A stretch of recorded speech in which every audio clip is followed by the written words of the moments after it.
স্বাগত সংবাদ সংযোগে আপনাদের সঙ্গে আছে রাকিব হাসান। এবার বিস্তারিত। সমসাময়িক বিষয় নিয়ে সরকারের অবস্থান জানাতে অন্তর্বর্তী সরকারের পক্ষে সংবাদ সম্মেলন ডাকা হয়েছে। দুপুর 12টায় প্রধান উপদেষ্টার কার্যালয়ের করবি হলে অনুষ্ঠিত হতে পারে এই সংবাদ সম্মেলন। জুলাইয়ে জাতীয় সনদ বাস্তবায়নের গণভোট সহ সংস্কার প্রস্তাব নিয়ে রাজনৈতিক দলগুলোর মধ্যে গত কয়েকদিন ধরে নানা আলোচনার মধ্যেই ডাকা হয়েছে আজ উপদেষ্টা পরিষদের বৈঠক। বৈঠক শেষে সংসদের উচ্চ কিংবা নিম্নকক্ষে পিআর কিংবা গণভোট কবে সেটা নিয়ে সিদ্ধান্ত জানাতে পারে অন্তর্বর্তী সরকার। তবে উপদেষ্টা পরিষদের পক্ষ থেকে কে এই ব্রিফিং করবেন সেটি এখনও জানায়নি প্রধান উপদেষ্টার দপ্তর। এই সংবাদ সম্মেলনটি কেবল বৈধ নিরাপত্তা পাশধারী স্বীকৃত সাংবাদিকদের জন্য উন্মুক্ত। ওদিকে চলমান রাজনৈতিক পরিস্থিতিতে সংবাদ সম্মেলন ডেকেছে বিএনপি। সোমবার বিকেল 3টায় রাজধানীর গুলশানে দলের চেয়ারপারসনের রাজনৈতিক কার্যালয়ে এই সংবাদ সম্মেলন হবে। এর আগে দুপুর 12টা 30 বিএনপি সর্বোচ্চ নীতি নির্ধারণী ফোরাম জাতীয় স্থায়ী কমিটির বৈঠক অনুষ্ঠিত হবে। সেই বৈঠকে ভার্চুয়ালি সভাপতিত্ব করবেন বিএনপির ভারপ্রাপ্ত চেয়ারম্যান তারেক রহমান। বৈঠক শেষে বেলা 3টায় সংবাদ সম্মেলন হবে বলে জানান বিএনপির মিডিয়া সেলের সদস্য শায়রুল কবির খান। ত্রয়োদশ সংসদ নির্বাচনকে সামনে রেখে শতাধিক আসনে আংশিক এমপি প্রার্থীর তালিকা ঘোষণা করতে পারে বিএনপি।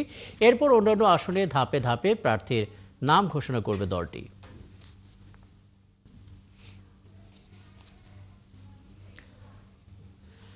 চলমান রাজনৈতিক পরিস্থিতিতে জরুরি বৈঠকে বসেছে বিএনপি। স্থায়ী কমিটির সদস্যরা বৈঠকে যোগ দিয়েছেন এবং বলছিলাম বৈঠক চলবে বেলা 3টা পর্যন্ত। এরপর দলের অবস্থান জানাতে সংবাদ সম্মেলন করবে দলটি।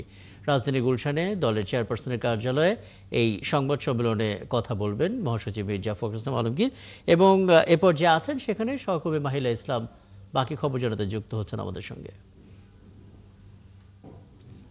মাহিলা, আমরা বলছিলাম দুপুর 12:30টায় বিএনপি সর্বোচ্চ নীতি নির্ধারণী ফোরাম, যেটা জাতীয় স্থায়ী কমিটির যে বৈঠক, সেটা অনুষ্ঠিত হবার কথা রয়েছে। তো সেই হিসেবে ঠিক এই মুহূর্তে কি চলছে, নেতাকর্মীরা চলে এসেছেন কিনা একবার একটু জেনে নিতে চাই কি কি এজেন্ডা নিয়ে আসলে বৈঠকটা হবে।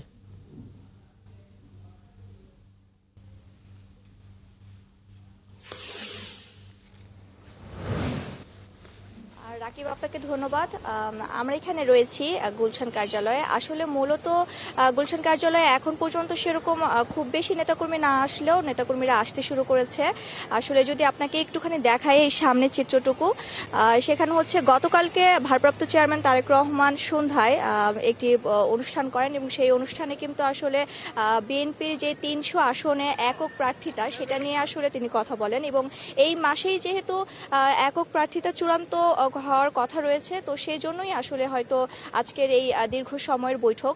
এবং আজ এখন 11টা বাজে, এখন পর্যন্ত নেতাকর্মীদের ভিড় না হলেও কিছু সংখ্যক নেতাকর্মী ভেতরে প্রবেশ করেছে এবং আমরা স্থায়ী কমিটির সদস্য কিন্তু কেউ এখন পর্যন্ত আসেনি এখানে, আমরা দেখতে পাইনি। তবে 12:30 থেকে বৈঠক হওয়ার কথা রয়েছে। বৈঠক শেষে আসলে আমরা হয়তো বা যে সংবাদ সম্মেলন হবে সেই সংবাদ সম্মেলনে আমরা আসলে জানতে পারবো যে আসলে 300 আসনে একক প্রার্থীটা কতটুকু চূড়ান্ত হলো বা কবে নাগাদ আসলে তারা আমাদেরকে সরাসরি জানাবেন প্রকাশিতভাবে যে কে কে মনোনয়ন পেয়েছেন। কিন্তু ভারপ্রাপ্ত চেয়ারম্যান তারেক রহমান কিন্তু গতকালকে বলেছিলেন তাদের একটি অনুষ্ঠানে অনলাইনেও আসলে প্রবাসী যারা রয়েছে তারাও কিন্তু অনলাইনে ফর্ম কিনে তারা হচ্ছে মনোনয়ন নিতে পারবেন। তো সেই ক্ষেত্রে তিনি কিন্তু বলেছেন যে একটি একাধিক প্রার্থীর আশা থাকলেও আসলে সকল নেতাকর্মীদেরকে ধৈর্য ধারণ করতে এবং একক প্রার্থীটাই মনোনয়ন পাবে এবং সেটি মেনে নিয়েই বাকি যেই প্রার্থীরা রয়েছে তাদেরকে সহকর্মীকে সহযোগিতা করার আহ্বান জানান তিনি। আর এর আগে গত 3 দিন আগে একটি কথা জানিয়ে রাখি, 3 দিন আগে কিন্তু গত বৃহস্পতিবার এই স্থায়ী কমিটির আরেকটি বৈঠক হয়। সেই বৈঠকে আসলে বিএনপি মহাসচিব মির্জা ফখরুল ইসলাম আলমগীর কিন্তু জানিয়েছিলেন যে নভেম্বরের মধ্যেই তাদের 300 আসনের একক প্রার্থীটা চূড়ান্ত এবং সেটি তারা জানাবেন। তো সেই বিষয়ে হয়তো আজকে অস্থায়ীভাবে এই বৈঠকটি করে হয়তো বা আমাদেরকে কিছু জানানো হবে। তো এখন পর্যন্ত নেতাকর্মীদের কোনো ভিড় নেই, তো আমাদের 12:30 পর্যন্ত অপেক্ষা করতে হবে এবং পরবর্তীতে হয়তো আমরা জানাতে পারবো যে আসলে বৈঠক শেষে কি হলো এবং কি চূড়ান্ত হলো। রাকিব, অবশ্যই মাহিলা ইসলাম, আপনার মাধ্যমে নিশ্চয়ই তখন আমরা আরও একবার যুক্ত হব এবং দর্শকদেরকে সেটা জানাতে পারবো যে এখনকার আপডেট। অনেক ধন্যবাদ আমাদেরকে যুক্ত হওয়ার জন্য। সহকর্মী মাহিলা ইসলাম যুক্ত হয়েছিলেন বিএনপি গুলশান কার্যালয় থেকে বলছিলেন। ওদিকে নির্বাচন নিয়ে জনমনের সংশয় তৈরি হয়েছে বলে মন্তব্য করেছেন বিএনপির ভারপ্রাপ্ত চেয়ারম্যান তারেক রহমান। রোববার রাতে এক অনুষ্ঠানে তিনি বলেন, এর ফলে গণতন্ত্রে উত্তরণের পথ সংকটাপন্ন হতে পারে। বলেছেন, সব আসনে দলের প্রার্থী ধাপে ধাপে ঘোষণা করা হবে। বিএনপির বিজয় ঠেকাতে সংঘবদ্ধ অপপ্রচার এবং অপকৌশল দৃশ্যমান বলেও অভিযোগ করেন তারেক রহমান। আরও জানাচ্ছেন সৈকত সাদিক। ভাই এবং বোনেরা, প্রবাসে বিএনপির সদস্য পদ নবায়ন ও নতুন সদস্য সংগ্রহ কার্যক্রম সহজ করতে অনলাইনে পেমেন্ট গেটওয়ে চালু করেছে দলটি। আমাদের আইটি লিটারেসির ক্ষেত্রে আমরা অনেক বেশি এগিয়ে যাব। এই কার্যক্রমের উদ্বোধন করেন দলটির ভারপ্রাপ্ত চেয়ারম্যান তারেক রহমান। উপস্থিত ছিলেন দলের শীর্ষ নেতারা। তারা বলেন, বিএনপির বিরুদ্ধে সংঘবদ্ধ অপপ্রচার চলছে। ভারপ্রাপ্ত চেয়ারম্যান মহোদয় একটা স্ট্যাটাস দিলেন, উনি টুইটারে সাধারণত কোনো বক্তব্যটা দেন। আমরা যারা আছি এইটা সেটা দেখলাম, আমরা খুব কম সংখ্যক লোক সেটাকে লাইক দিই বা কমেন্ট দিই। এটা খুব জরুরি, ওনার বক্তব্যটাকে সাপোর্ট করে ওনাটাকে এগিয়ে দেওয়া, এটা কিন্তু আমরা খুব বেশি জরুরি আজকালকার সাইবার ওয়ার্ল্ডের যুগে। ভারপ্রাপ্ত চেয়ারম্যান তারেক রহমান এ নিয়ে নেতাকর্মীদের সতর্ক করেন। উদ্বেগ এবং আশ্চর্যের বিষয় হচ্ছে, ফ্যাসিবাদ মুক্ত বাংলাদেশেও বর্তমানে বিএনপির বিজয় ঠেকাতে সংঘবদ্ধ অপপ্রচার এবং অপকৌশল দৃশ্যমান হতে শুরু করেছে। তিনি আরো বলেন, অন্তর্বর্তী সরকারের অধীনে নির্বাচন নিয়ে জনগণের মধ্যে সংশয় তৈরি হয়েছে। নির্বাচন অনুষ্ঠান নিয়ে জনমনে সৃষ্ট সংশয় সন্দেহ গণতন্ত্রের উত্তরণের পথকে হয়তোবা সংকটপূর্ণ করে তুলতে পারে। কৌশল এবং অপকৌশলের মধ্যে আমরা পার্থক্য বুঝতে ব্যর্থ হলে কোনো অগণতান্ত্রিক কিংবা অপশক্তির কাছে শেষ পর্যন্ত বিনা শর্তে আত্মসমর্থনের পথে হাঁটতে হয় কিনা, বাংলাদেশের এই মুহূর্তে মাঠে থাকা সকল গণতান্ত্রিক রাজনৈতিক দলগুলোকে এমন বিপদের কথাও স্মরণ রাখার জন্য আমি বিনীত অনুরোধ জানাই। জানান, সব আসনে তার দলের প্রার্থী তালিকা প্রায় চূড়ান্ত করা হয়েছে। শীঘ্রই পর্যায়ক্রমে বিভিন্ন আসনে বিএনপির মনোনীত দলীয় প্রার্থীদের নাম আমরা জানিয়ে দেব দলের পক্ষ থেকে। দল যাকেই যে আসনে নমিনেশন দেবে বা দেয়, অনুগ্রহপূর্বক তাকে বিজয়ী করে আনার জন্য ঐক্যবদ্ধভাবে প্রত্যেকে বাংলাদেশ জাতীয়তাবাদী শক্তিতে বিশ্বাসী প্রতিটি মানুষ দয়া করে কাজ করবেন। বর্তমান পরিস্থিতিতে নারী ও শিশুদের নিরাপত্তা নিয়ে উদ্বেগ প্রকাশ করেন তারেক রহমান। নারীদের নিরাপত্তা নিশ্চিত করার বিষয়ে রাষ্ট্র অবশ্যই উদাসীন থাকতে পারে না। সৈকত সাদিক, ৭১, ঢাকা। দর্শক, ঠিক এই মুহূর্তে আনসারদের মৌলিক প্রশিক্ষণ বিষয়ে কথা বলছেন প্রধান নির্বাচন কমিশনার। আমরা সরাসরি চলে যাচ্ছি সেখানে। বিশেষ করে এই নির্বাচনে আনসার ও গ্রাম প্রতিরক্ষা বাহিনীর যে ভূমিকা হবে, এটা হয়তো বিশাল এক ভূমিকা থাকবে তাদের। আমার বলতে দ্বিধা নেই, বাহিনী হিসাবে কিন্তু এটাই সবচেয়ে সর্ববৃহৎ বাহিনী। কিন্তু আমাদের এখানে প্রশিক্ষিত বাহিনী যদি আমরা ধরি, এটাই সংখ্যার দিক থেকে এটাই সর্ববৃহৎ বাহিনী। দেশের যে কোনো দুর্যোগ মোকাবেলায়, বিশেষ করে গ্রাম অঞ্চলে আমি যা দেখেছি, প্রাকৃতিক দুর্যোগ যখন হয় তখনও দেখেছি যে এই সমস্ত বাহিনীর সদস্যরা ঝাঁপিয়ে পড়ে। আমি আজকে যে ট্রেনিং এর যে কম্পোনেন্টস, বিশেষ করে প্র্যাকটিক্যাল একটা ডেমনস্ট্রেশন যে দেখলাম, একটা ডামি ইলেকশন সেন্টার করে ভোটাররা আসছেন, ভোট দিচ্ছেন, প্রিসাইডিং পুলিং অফিসার কি রোল প্লে করে, এবং অনাকাঙ্ক্ষিত যে ধরনের ঘটনা ঘটতে পারে ভোট কেন্দ্রে, সেটার যে একটা ডামি এক্সারসাইজ আমি দেখলাম। এই ধরনের প্রশিক্ষণই হওয়া উচিত। এবং আমি আরো আনন্দিত যে ৭৪টা কেন্দ্রে, সারা দেশে ৭৪টা কেন্দ্রে এই আজকে একটা ব্যাচের প্রশিক্ষণ শেষ হচ্ছে একসাথে। দর্শক, আমরা বাড্ডাতে ছিলাম এবং সেখানে নির্বাচনকে ঘিরে আনসারদের যে মৌলিক প্রশিক্ষণ ইস্যু, সেই ইস্যুতে কথা বলছিলেন প্রধান নির্বাচন কমিশনার। নিশ্চয়ই তার বক্তব্যের আরও বিস্তারিত থাকবে আমাদের পরবর্তী সংবাদ সংযোগগুলোতে।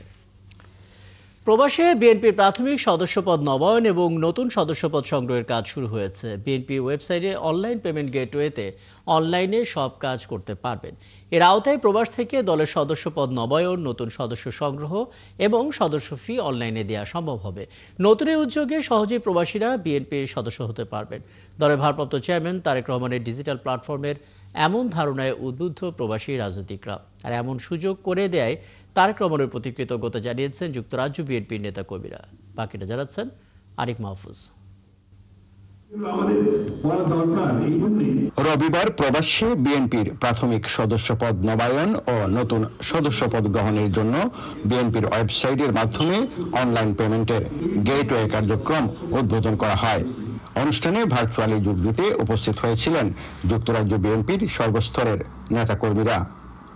অধীর আগ্রহ ছিল প্রধান অতিথি দলের ভারপ্রাপ্ত চেয়ারম্যান তারেক রহমানের দিক নির্দেশনামূলক বক্তব্য শুনতে। নতুন সদস্যপদ অনলাইনের মাধ্যমে করার সুযোগ ও সদস্য ফি অনলাইন পেমেন্টের মাধ্যমে করার সুযোগ নতুন দিগন্তের সূচনা করেছে বলে মনে করেন প্রবাসী নেতাকর্মীরা। Very good for Bangladesh community as a whole. প্রবাসীদের জন্য একটা সুযোগ দিল। ফাইন্যান্সিয়াল ম্যানেজমেন্টটাকে সুন্দর করার জন্য, দলীয় শৃঙ্খলাটাকে আরো সুন্দর করার জন্য এটা যুগান্তকারী পদক্ষেপ নেওয়া হয়েছে। তারেক রহমানের এই ডিজিটাল প্ল্যাটফর্মের ধারণাকে প্রবাসী নেতাকর্মীদের পক্ষ থেকে কৃতজ্ঞতা জ্ঞাপন করা হয়। ডিজিটাল বিভিন্ন জায়গা থেকে বিএনপির সদস্য পাবে, এটা নতুন ধারা আমরা বুঝতে পারছি। আমি ধন্যবাদ জানাই আমার লিডারকে। ধন্যবাদ বিএনপির ভারপ্রাপ্ত চেয়ারম্যান মহোদয় তারেক রহমান সাহেবকে। বর্তমান সময়ের যে ডিজিটাল টেকনোলজি যে যুগ, সেই যুগের সাথে তাল মিলিয়ে বিএনপি আজকে প্রবাসী বিভিন্ন দেশের যে নেতাকর্মীরা যে সদস্য ফর্ম নবায়ন করতে পারবে এবং সদস্য ফর্ম সংগ্রহ করতে পারবে। অনলাইন গেটওয়ে পেমেন্ট সার্ভিসে আজকে শুভ উদ্বোধন হলো।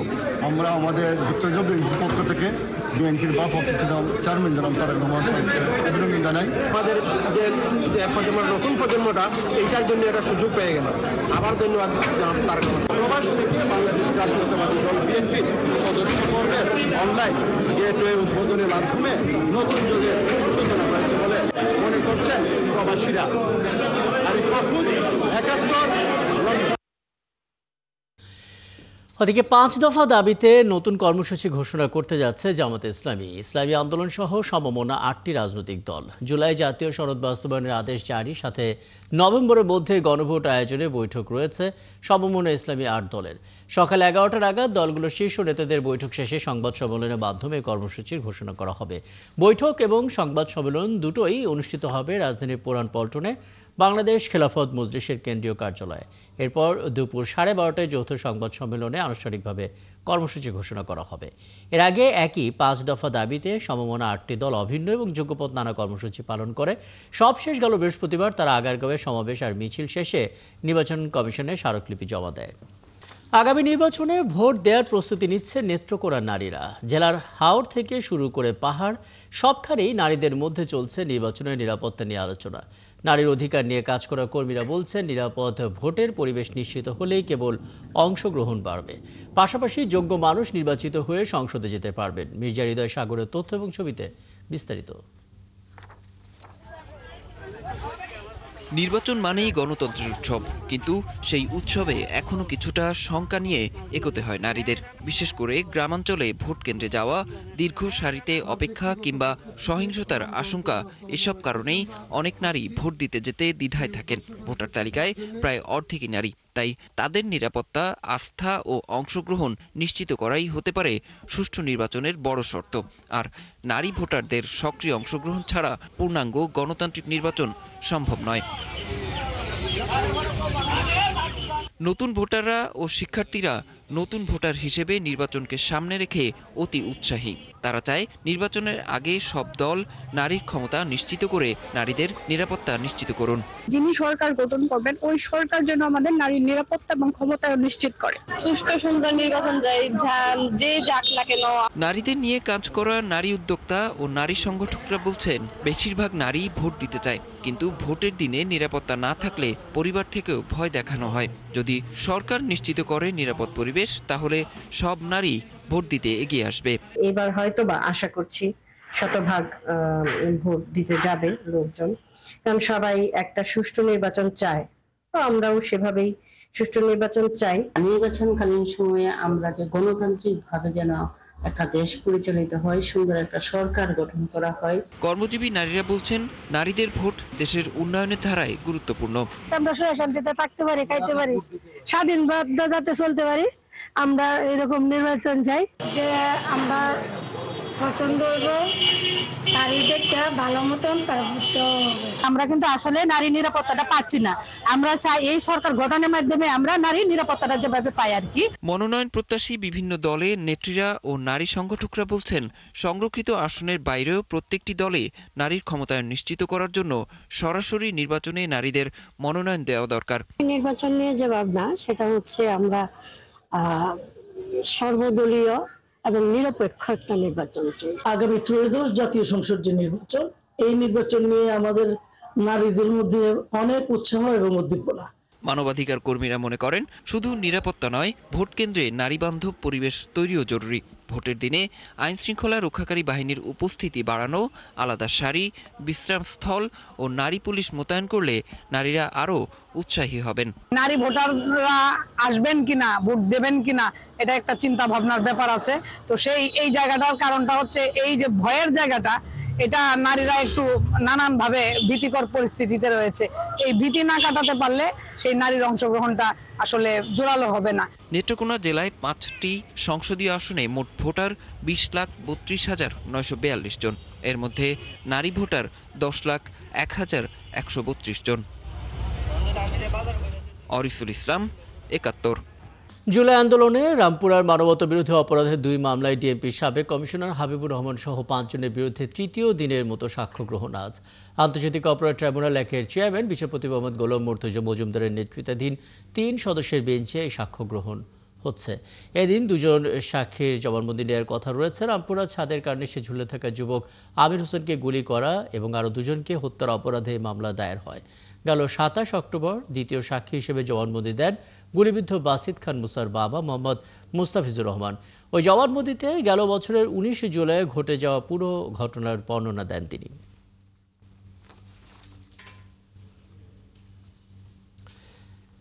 জুলাই আন্দোলনে রামপুরার এই মানবতা বিরোধী অপরাধের 2 মামলায় ডিএমপির সাবেক কমিশনার হাবিবুর রহমান সহ 5 জনের বিরুদ্ধে তৃতীয় দিনের মতো সাক্ষ্য গ্রহণ আজ। যেটা বলছিলাম, এই আপডেট জানাতে ট্রাইব্যুনাল থেকে যুক্ত হচ্ছেন সহকর্মী সৈকত সাদিক। সৈকত, এই আসামিদেরকে আদালতে আনা হয়েছে কিনা একটু জানাবেন। শুনানি কটা নাগাদ শুরু হতে পারে কিংবা শুরু হওয়ার প্রক্রিয়া এরই মধ্যে চলছে কিনা একটু জানাবেন, আমাদেরকে বিস্তারিত আপডেট দিবেন সৈকত। আজকে আন্তর্জাতিক অপরাধ ট্রাইব্যুনালের শুধু একটি মামলায় বিচার কাজ হবে এবং আপনি জানেন যে এই মামলায় মোট 5 জন আসামি, যার মধ্যে 4 জন আসামি পলাতক রয়েছেন। ডিএমপির বরখাস্ত হওয়া সাবেক কমিশনার হাবিবুর রহমান, খিলগাঁও জুনের যে এডিসি ছিলেন, সেই এডিসির বাইরেও রামপুরা থানার ওসি মশিউর রহমান এবং আরেকজন এএসআই তরিকুল ইসলাম ভুইয়া, এই 4 জন পলাতক রয়েছেন। এবং একমাত্র যে আসামি গ্রেপ্তার রয়েছেন তিনি হচ্ছেন এসআই চঞ্চল চন্দ্র সরকার। এই 5 জন আসামিদের বিরুদ্ধে কিন্তু আজকে তৃতীয় দিনের মতো সাক্ষ্য গ্রহণ হবে এবং আজকে 2 জন ব্যক্তি সাক্ষ্য দিবেন। একজন সাক্ষ্য দিবেন যে এই আপনি জানেন যে গত 27 অক্টোবর যখন সাক্ষী দিয়েছেন মায়া ইসলামের ছেলে বাসিত খান মুসার যে বাবা মুস্তাফিজুর রহমান, ওই দিন এই মায়া ইসলামের ব্যাপারে আরেকজন সাক্ষী দিবেন, একজন সেলুনের যে কর্মচারী ছিলেন তিনি সাক্ষী দিবেন। এর বাইরে এই ঘটনায় যে আরেকজন নিহত হয়েছিলেন তার যে স্ত্রী, সেও সাক্ষী দিতে এসেছেন। এবং এই মামলাটি এত গুরুত্বপূর্ণ, এই যে যখন জুলাই আন্দোলন 19 জুলাই এই যখন পুরোদমে আন্দোলন দমনে আইন শৃঙ্খলা বাহিনী গুলি চালাচ্ছিল, তখন একটি যুবক হচ্ছে আমির হোসেন, তিনি একটি নির্মাণাধীন ভবনের কার্নিশে ঝুলে থেকে বাঁচার চেষ্টা করেছিলেন। তখনই কিন্তু তাকে 6 রাউন্ড গুলি করে 2 জন পুলিশ এবং তিনি দীর্ঘদিন চিকিৎসাধীন ছিলেন। তিনি বেঁচে আসলো কিন্তু তার অবস্থা খুবই গুরুতর। এবং এই মামলা আজকে তৃতীয় দিনের মতো সাক্ষ্য গ্রহণ এবং এখানে আসামি পক্ষের যে আইনজীবী যারা রয়েছেন, যে 4 জন পলাতক আসামি রয়েছেন, তাদের পক্ষে রাষ্ট্র নিযুক্ত আইনজীবী আমির হোসেন এবং যে আসামি গ্রেপ্তার আছেন তার পক্ষেও যে আইনজীবী, তারা সবাই ট্রাইব্যুনালে এসেছেন এবং এখন পর্যন্ত প্রসিকিউশন ট্রাইব্যুনালে ঢুকেন নেই। হয়তো খুব দ্রুত সময়ের মধ্যে এই মামলা আজকে তৃতীয় দিনের মতো সাক্ষ্য গ্রহণ হবে এবং আমরা পরবর্তী সংবাদে জানিয়ে দিতে পারবো যে আজকে এই সাক্ষীরা কী জবানবন্দি দিলেন ওই দিনকার ঘটনা এবং কার কার বিচার চাইলেন। তো এই বিষয় নিয়ে আমাদের আরেকটু কিছুক্ষণ অপেক্ষা করতে হবে। রাকিব, সব মিলিয়ে এখন পর্যন্ত আমার কাছে এই আন্তর্জাতিক অপরাধ ট্রাইব্যুনালের এ হচ্ছে সর্বশেষ তথ্য। অনেক ধন্যবাদ সৈকত। নিশ্চয়ই আমরা অপেক্ষায় আছি ট্রাইব্যুনালের কার্যক্রম পুরোপুরি শুরু হলে সে আপডেট ধাপে ধাপে নিশ্চয়ই আপনার কাছ থেকে জানতে পারবো। ধন্যবাদ যুক্ত হওয়ার জন্য। সহকর্মী সৈকত সাদি যুক্ত হয়েছিলেন আন্তর্জাতিক অপরাধ ট্রাইব্যুনাল থেকে বলছিলেন। দশকের পর দশক ধরে অবৈজ্ঞানিক সংরক্ষণে বদলে ফেলা হয়েছে দেশের প্রত্নস্থাপনাগুলোর প্রকৃত রূপ।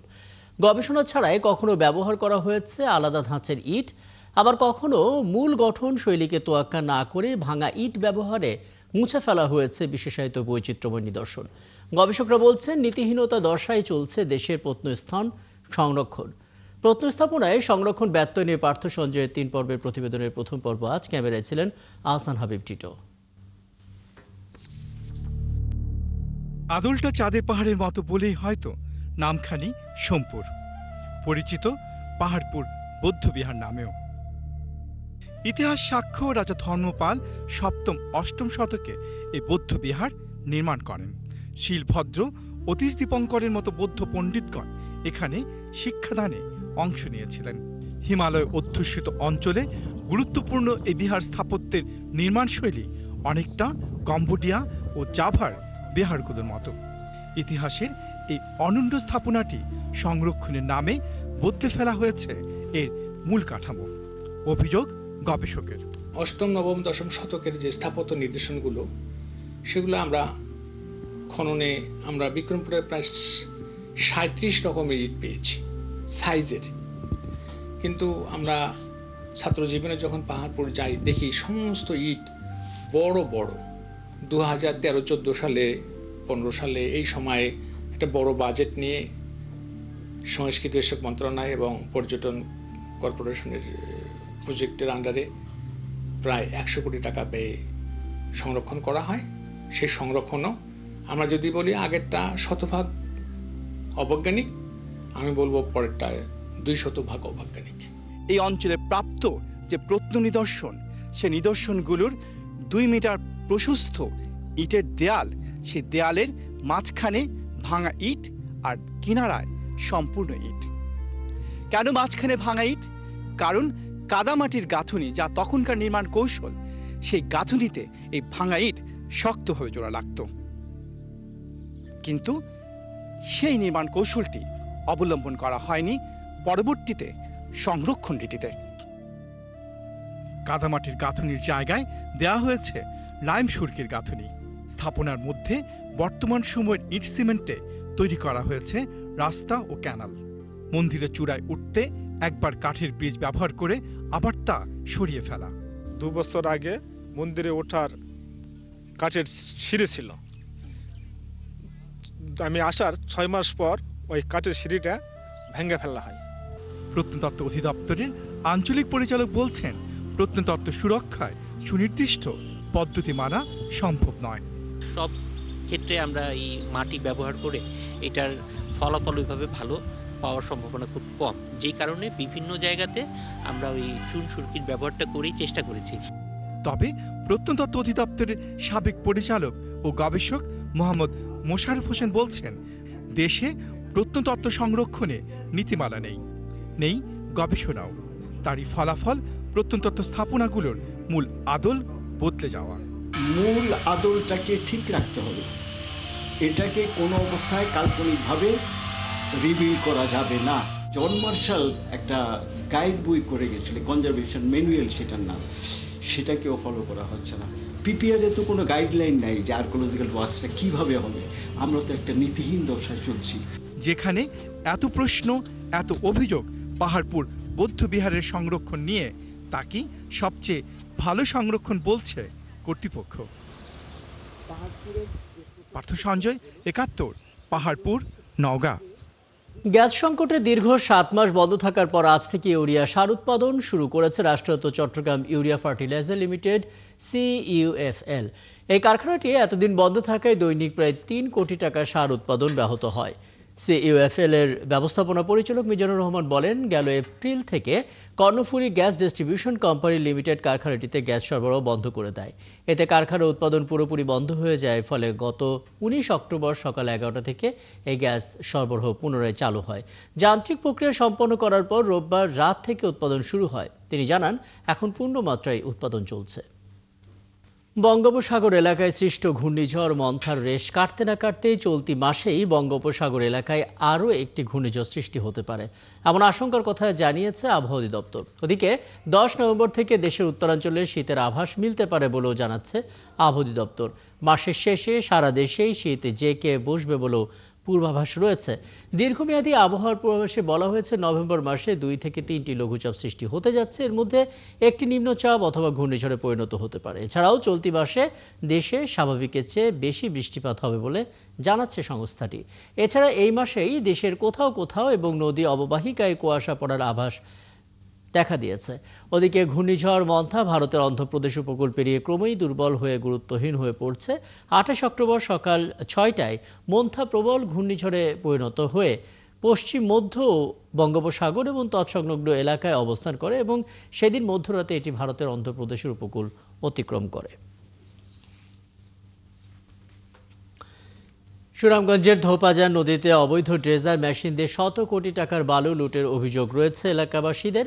তারা জানান, ঢাকা সিলেট মহাসড়ক উন্নয়ন প্রকল্পের জন্য 1,21,00,000 ঘনফুট মাটি মিশ্রিত বালু উত্তোলনের অনুমতি দেয় বিআইডব্লিউটিএ। অনুমতি পেয়েই রাতেও অবৈধভাবে অসংখ্য ড্রেজার এবং বোমা মেশিন দিয়ে বালু তোলা শুরু হয়।